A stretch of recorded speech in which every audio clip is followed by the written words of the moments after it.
E-mail da nossa ouvinte recorrente que sempre manda e-mail, da Júnia. Vamos lá.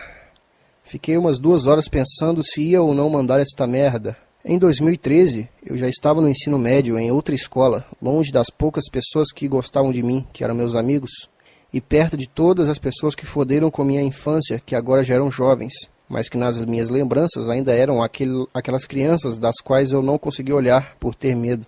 Minha barriga doía de medo, de imaginar o que aconteceria se eu olhasse para alguma delas e elas não gostassem disso. Eu era uma criança bem lixo, muito mais pobre que agora, dos pais às vezes terem que pedir comida para os outros. Introvertida, estava sempre triste, marcada pelas memórias das agressões que aconteciam na minha casa. Eu não me lembro bem o porquê as pessoas lá não gostavam de mim e ferraram comigo, mas aquela perseguição ano após ano me fez ficar alheia ao resto do mundo. Eu ia para a escola, não estudava na sala de aula porque passava o tempo todo tremendo de medo, voltava para casa e ficava sozinha assistindo Pokémon. Ficar em casa assistindo Pokémon foi a melhor coisa da minha infância, era meu momento feliz. Voltando a 2013, depois de ameaças de morte do meu pai contra a nossa família, lembrando que meu pai e minha mãe são separados, os dois se odeiam, mas vivem na mesma casa porque não podiam se separar de fato. Nessa época eu comecei a pensar em suicídio. Porra, eu estava sozinha, sem amigos, sem família, sem perspectiva para o futuro. Tá, só uma pausa aqui no e-mail, só para comentar essa frase. Tudo bem, tu estava sozinha, sem amigos, sem família, sem perspectiva para o futuro. Isso é a condição de todos os seres humanos na Terra. Não existe família.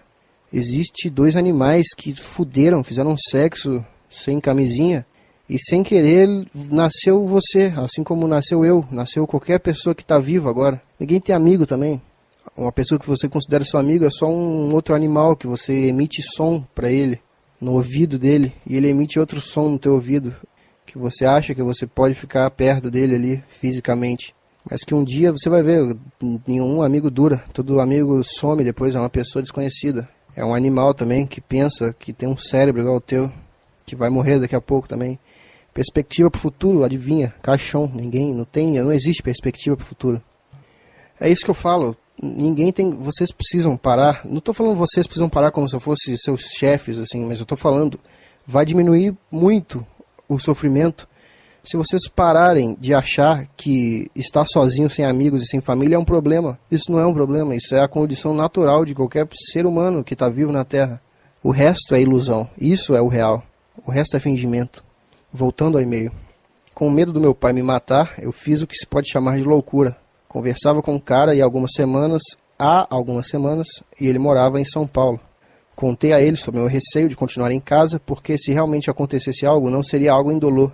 Meu pai falava de trancar a casa e queimar todo mundo vivo dentro, ou algo como matar a machadadas. Ele me disse que não, o cara de São Paulo, me disse que não queria que isso acontecesse comigo. Ele foi empático com a minha dor e deixou eu ir morar na casa dele, lá em São Paulo. Eu peguei grana da minha mãe escondido e fui. Caramba! Eu não teria essa coragem. Viajei de ônibus sem documento nenhum, pois não me lembrei de pegar. Nem sequer tive tempo para isso, porque eu planejava fugir no dia seguinte. Mas um dia antes, um garoto que eu amava muito e tinha muitos problemas com a família queria me ver. Ele estava muito mal, então acabei indo às pressas ao encontro dele. E passamos a noite juntos, sozinhos no centro. Eu com a minha bolsa, com poucas roupas, até que o dia amanhecesse e eu pegasse o ônibus. Fui ao encontro de um homem que não conhecia pessoalmente, que eu não sabia de quem de fato era. Quando cheguei lá, para minha sorte, ele era quem dizia ser. Eu fui para a casa da família dele. Fiquei quase 2 meses naquele estado, junto com ele. Foi um período complexo na minha vida. Ele gostava de mim, se apegou a mim, porque ele era um homem muito depressivo. Tinha tentado suicídio e não morreu por, digamos, um milagre. Eu gostava dele exatamente assim, enquanto as pessoas em volta dele o desprezavam. Minha mãe havia me ligado algumas vezes no período em que eu estive lá. E eu sabia que a polícia estava atrás de mim, então resolvi voltar. Se você me perguntar o porquê de eu ter ido para lá, se eu sabia que ia ter que voltar, não conseguiria te responder. Nessa época minha mente não trabalhava normalmente, pois era instinto de sobrevivência puro e imediato. Ele me deu dinheiro para voltar, eu cheguei aqui e havia meu rosto em todos os lugares. Todas as pessoas sabiam meu nome. Uma garota invisível, a vida toda, agora era o assunto de vários bairros. Eles especulavam se eu havia sido raptada ou estuprada. Quando cheguei aqui, tive que ir em alguns lugares dar esclarecimentos sobre o porquê do meu ato. Minha mãe me proibiu de contar o porquê. Peraí, mais um comentário aqui rapidão. Tá vendo? A sua mãe não se importa realmente com o teu sofrimento. Ela se importa com a imagem que a família vai ter perante a sociedade. É mais uma coisa que eu falei, cara, família não existe. A sua mãe não é a sua mãe, que você acha que é a sua mãe. Estou falando isso para todos os ouvintes. A sua mãe é só uma mulher, como qualquer outra, que pensa nas coisas dela, em tudo dela. E ela pensa em você, ela se importa com você por obrigação, porque ela tem um instinto dentro dela, nem porque ela quer. E claramente ela se importa mais com outras coisas do que você. Não estou falando isso para você se revoltar contra a sua mãe, não. Para você xingar e brigar. Estou falando isso para você aceitar e não ficar com raiva, não ficar triste. E perceber que as coisas são assim mesmo, cara. A natureza é assim mesmo. Não espera nada de ninguém, não espera nada. Tudo vai ficar melhor se você não esperar absolutamente nada. Vamos lá. Minha mãe me proibiu de contar o porquê. Então eu tive que falar sobre outras coisas. E me lembro muito bem da cara da investigadora, do que ela disse, do que a psicóloga da delegacia disse, do que meu irmão disse. Todos eles disseram que eu era uma irresponsável por ter feito a minha mãe sofrer daquele jeito. Disseram que foi imaturidade, que eu era uma jovenzinha mimada. Isso fode com a minha mente até hoje. Por que, cara? Por que isso fode com a tua mente? Você não aceitou até hoje que as pessoas são idiotas e elas, toda oportunidade que elas tiverem, elas vão ser idiotas e vão falar coisa errada. Só aceita isso, vai ficar tudo mais fácil. Aceita e ri disso, como eu rio. É tudo uma grande piada mesmo, uma piada distorcida e sem graça.